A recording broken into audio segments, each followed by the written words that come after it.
هم قاصرات الطرف عين كأنهن بيض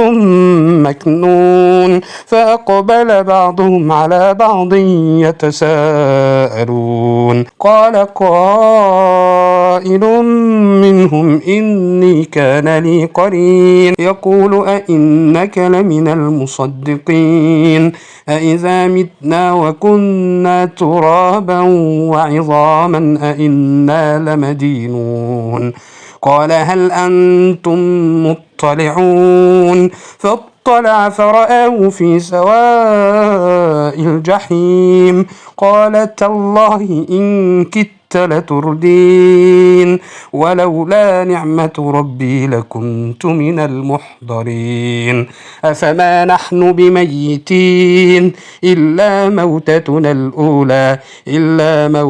الأولى وما نحن بمعذبين إن هذا لهو الفوز العظيم لمثل هذا فليعمل العاملون أذلك خير نزلا أم شجرة الزقوم إنا جعلناها فتنة للظالمين إنها شجرة تخرج في أصل الجحيم طلعها كأنه رؤوس الشياطين فإنهم لآكلون منها فمالئون منها البطون ثم إن لهم عليها لشوبا من حميم ثم إن مرجعهم لإلى الجحيم إنهم ألفوا آباءهم ضالين فهم على آثارهم يهرعون ولقد ضل قبلهم أكثر الأولين ولقد